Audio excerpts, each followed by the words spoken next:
చాలా బేసికల్‌గా lady ఆర్టిస్ట్‌లకి madam పెళ్లయిపోయిన తర్వాత up to carrying, delivery time దాకా కూడా యాక్ట్ చేసేవాళ్ళుంటారు. హ్మ్. అలా మీకెప్పుడు పెళ్లయిపోయిన తర్వాత యాక్ట్ చేశారు కదా చాలా హ్మ్. సినిమాలు. హ్మ్. క్యారింగ్ టైమ్‌లో ఎప్పుడు చేశాను బాధ కదండీ! పడలేదా?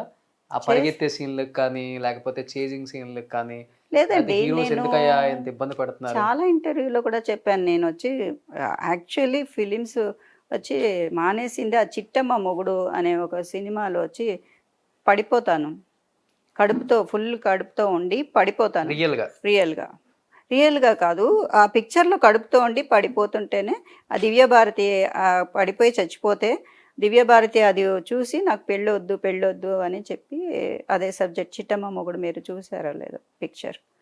దాంట్లో యాక్చువల్లీ 10 సీన్‌లకి ఆ అరటిపండు తోలు వేసి పడిపోతానే ఉంది. పడిపోతా, పడిపోతా అని 10 సార్లు తీశారు. తీస్తే లాస్ట్ ఇంకా ఏడుస్తా ఉన్నా. ఏడుస్తే అప్పుడొచ్చి, "ఎందుకమ్మా ఏడుస్తున్నావు?" అన్నారు. "లేదండి, నేను నిజంగానే ప్రెగ్నెంట్‌గా ఉన్నాను. నాకు ఏమన్నా మిస్‌క్యారీ అవుతదేమో అని భయంగా ఉంది అందుకని." "ఏమ్మా ఇన్ని సార్లు పడ్డావు చెప్పొచ్చు కదా ముందే" అని వాళ్ళు బాధపడ్డారు. "ఏదైనా ఒక షాట్ ఓకే చేసుకోండి" అని చెప్పి దాని తర్వాత అలా తీయటం గూడా మానేశారు. దాని తర్వాత ఇంటికొచ్చిన తర్వాత నేను చెప్పేసాను. "నేను డెలివరీ అయ్యేంత వరకు నేను చెయ్యను. ఇలా అంతా చాలా చేశాను. కానీ బేబీకి ఏదైనా అవుతదేమో వద్దు. నేను చేసుకున్న డెలివరీ అయిన ఆ తర్వాత నేను చేయలా. హ్మ్. డెలివరీ అయింది. ఆ తర్వాత పాపకి ఒక 6 నెలలు, 7 నెలలు ఉన్నప్పుడే నేను ఆమె పిక్చర్ చేశాను. 'ఊహ' సిస్టర్‌గా. బట్ కృష్ణ గారు గూడా ఒక సినిమాలో చాలా ఇబ్బంది పడ్డారంట ప్రెగ్నెంట్‌గా ఉన్నప్పుడు. ఆయనైతే లిటరల్‌గా తిట్టేసారంట టీమ్ మొత్తాన్ని. ప్రెగ్నెంట్‌గా ఉన్నప్పుడు ఆయన తిట్టలేదు. ఆయన రేప్ సీన్‌లో చేసినప్పుడు వాళ్ళు కొంచెం ఫైటర్స్ ఆ రోజు డైరెక్టర్స్ అయితే అంత చేయరు. ఫైటింగ్ స్టంట్ మాస్టర్స్ వాళ్ళు ఆ విధంగా వాళ్ళొచ్చి రేప్ సీన్‌లో పరిగెట్టించటం, కాళ్ళు పట్టుకొని లాగటం, చే బట్టలన్నీ ఇక్కడ చించేయటం అయన్నీ చేసి ఈవినింగ్ ఆయనొచ్చారు. ఈవినింగ్ ఆయనొచ్చి చనిపోయిన పిల్లని తీసుకొని చచ్చిపోయింది చెల్లిలోని లారీ డ్రైవర్. శ్రీదేవి గారు, కృష్ణ గారు. ఆ పిక్చర్‌లో చచ్చిపోయింది చెల్లిని వెతుక్కుంటూ వస్తారు. చనిపోయి ఉంటాను ఒక పార్కులో. ఏంటి? ఏంట్రా మీరు యాక్ట్ చేసినారా అమ్మాయిని? ఏంటి ఇది అన్యాయంగా ఇలా చేశారని ఆ రోజు చాలా కోప్పడ్డారు. హ్మ్. ఆయనకి కొంచెం చెప్పాను కదా! నేనంటే కొంచెం అభిమానం అభిమానం ఎక్కువని. ఎక్కువ ఆయనకిష్టం. చాలా. నాకు గుర్తు మేడం 'అశ్వత్థామ' సినిమా కూడా. హ్మ్. ట్యాంక్ ఆ! పైనుంచి మిమ్మల్ని లాగే సీన్ ఒకటుంటది. అదే. ఆ! బ్యాక్ 2 సార్లు పైకి కిందకి, పైకి కిందకి లాగుతారు. హ్మ్. ఎక్కడ చూసినా గాని అది డూప్‌లాగా అనిపించలేదు. లేదండి డూప్ నేను లేదు. వచ్చేటప్పుడు క్లోజ్ చేసి చూసాను మళ్ళీ. మీరు అది చూడండి. ఇనుప ఇప్పుడు కూడా చూడండి. మెట్లవి. ఇనప మెట్లు వెనకాల బాగా తగిలేసింది. వారం రోజులు షూటింగ్‌కెళ్ళలేదు. అది కూడా చాలా ఘోరం. ఆ రోజు కూడా. బట్ ఆ రోజు ఆయన లేరు. ఆయన ఉండుంటే తెలిసేది. ఆయన లేరు. ఇది వచ్చి లారీ డ్రైవర్ పిక్చర్‌లో ఇది. ఇది 'అశ్వత్థామ' పిక్చర్‌లో వచ్చి ట్యాంక్ మీదకి ఎక్కించి కాళ్ళు పట్టుకొని లాగేశారు. యాక్చువల్లీ వాళ్ళ ఫాల్ట్ లేదండి. నేను తడి బట్టలతో పైకి వెళ్తాను. నాకు గుండు చేయించి అందంగా ఉంది ఈ అమ్మాయి అందంగా ఉన్న వాళ్ళని నా కొడుకు ప్రేమిస్తున్నాడు అని నూతన్ ప్రసాద్ గారొచ్చి గుండు చేయించేయమంటారు.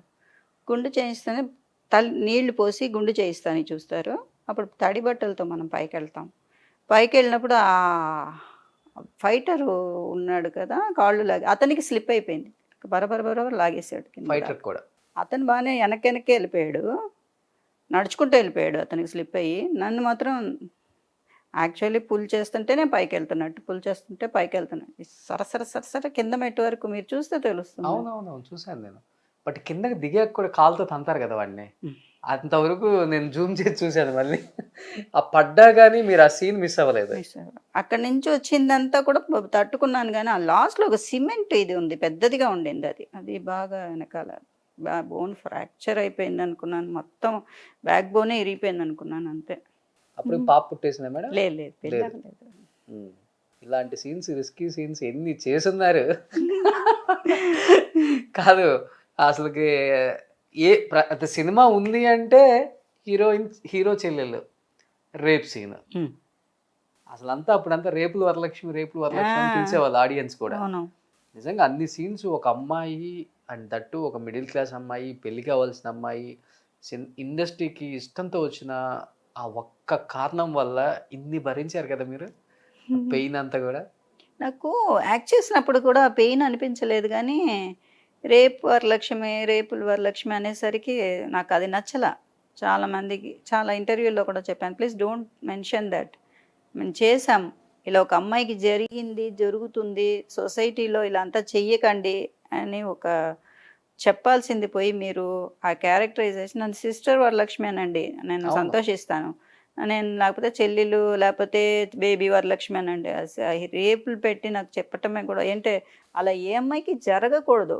సో మనం వచ్చి యాక్ట్ చేసి చూపిస్తున్నాం అలాగా. సో ఆ పేరు పెట్టి పిలవటం నాకు అస్సలు ఇష్టం లేదు. చాలామంది కో ఆర్టిస్టులు కూడా అలా పిలవటము పిలిచారా మేడం? పేర్లు చెప్పొద్దు కానీ మైక్లో కూడా అనౌన్స్ చేశారు 100 డేస్ ఫంక్షన్లో. నాకు చాలా హర్ట్ అయింది. తర్వాత వాళ్ళకే చాలా ప్రాబ్లమ్స్ వచ్చినాయి అనుకోండి. ఎందుకంటే ఇప్పుడు ఆ క్యారెక్టర్ ఇప్పుడు ఒక చిన్న చిన్న అమ్మాయిలని ఇప్పుడు ఈ మధ్య మనం ఎన్ని చూస్తున్నాం. అవును. అప్పుడు సిస్టరు అంతే, ఇప్పుడు చిన్న అమ్మాయిలు అంతే. మనం వచ్చి అలా ఒక ఘోరంగా ఒక అమ్మాయిల్ని ఎంత వేధిస్తున్నారు ఈ సొసైటీలో, ఎంత ఒంటరిగా వెళ్తున్న అమ్మాయిని ఎంత పాడు చేస్తున్నారు అనేది మనం వచ్చి యాక్ట్ చేసి చూపిస్తుంటే ఆ రోల్స్కి మనం వచ్చి సింపతి చూపించాలి. కొంతమంది వచ్చి దాన్ని వచ్చి క్రిటిసైజ్ చేస్తే నాకు అది నచ్చల. I'm sister not rape Varalakshmi and I don't like that. నాకు అలాగ అనేవాళ్ళని కూడా చాలా కోపం వస్తుంది. అది వచ్చి ఒక అమ్మాయిని వచ్చి నువ్వు రేప్ చేసేదే తప్పు, దాన్ని వచ్చి రేపులు వరలక్ష్మి అని చెప్పేది చాలా చాలా తప్పు. You should not use that word అనేది కదా. ఇండస్ట్రీలో అప్పుడు కామన్ కదా, ఎవరన్నా పైకి వస్తున్నారంటే ఒక మాటతో వాళ్ళని తగ్గించటం అనేది, హిల్ ట్రీట్ చేయటం, చాలా సార్లు వచ్చి నాకు చాలా కోపం వచ్చేది. సరే మనం చిన్నపిల్లలు, మనం కోప్పడితే వీళ్ళు ఏం పట్టించుకుంటారని, that is very wrong. But లోపల మనస్సు వచ్చి బాధపడుతుంది, ఆ మనస్సు దేవుడికి తెలుస్తుంది. వచ్చి అలా చేయకూడదు. జనం వేరు, ఆడియన్స్ వేరు, వాళ్ళకి ఎన్నన్నా వాళ్ళు ఏ ఫైట్ చేసావన్నీ ఫైటర్ అంటారు. నువ్వు పక్కన ఉండే ఆర్టిస్టులు అలా మాట్లాడకూడదు. I don't like that. నువ్వు రేపు వరలక్ష్మి అంటున్నావి, నువ్వు రేప్ చేస్తేనే కదా అమ్మాయి రేప్ అయింది, అప్పుడు నువ్వు రేపులు వాడవే కదా. మగాడిని అనకుండా ఆడదాన్ని మంత్రం ఎందుకంటారు.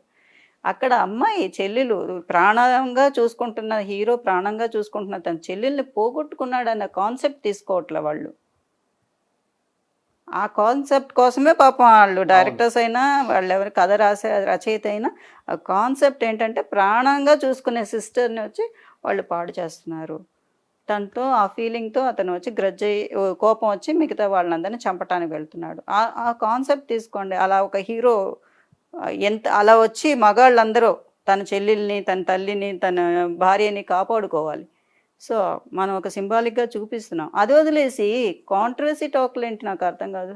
ఒక జనరేషన్ నడిచిందిలే మేడం. అప్పుడు హీరో అంటే హీరో చెల్లెల్ని పాడు చేయాలి, అదే తల్లిని చంపేయాలి, ఇలాంటి అంత. ఇప్పుడు అది లేదు. దే ఆర్ బ్లెస్డ్ అన్న అదే అనిపిస్తుంది. బ్లెస్డ్ ఇప్పుడు ఉన్న సిస్టర్స్ అందరూ దే ఆర్ బ్లెస్డ్ అని. ఫస్ట్ చెల్లెళ్ళు కాపాడుకుంటున్నాడు హీరో. అవును, చెల్లెళ్ళకి పెళ్ళిళ్ళు చేస్తున్నారు. సీతమ్మ వాకిట్లో సిరిమల్లి చెట్లు చెల్లెళ్ళకి పెళ్లి చేస్తుంటే నాకు పెళ్ళిళ్ళు చాలా అన్ని సినిమాలు పెళ్ళిళ్ళు ఉంటాయి, అవి చెప్పరు. ఎన్ని పెళ్ళిళ్ళు చేసుకుందామా. మా నాన్నగారు అనేవాళ్ళు, నేను కూడా నా కూతురికి ఇంత బాగా పెళ్లి చేస్తానో లేదో అనేవాళ్ళు. కరెక్ట్గా ఆయన నాకు పెళ్ళి చేయలేదు, వెళ్ళిపోయారు. అన్ని సినిమాల్లో పెళ్ళిళ్ళు ఉండేవి, పెళ్ళిళ్ళు, రిసెప్షన్లు.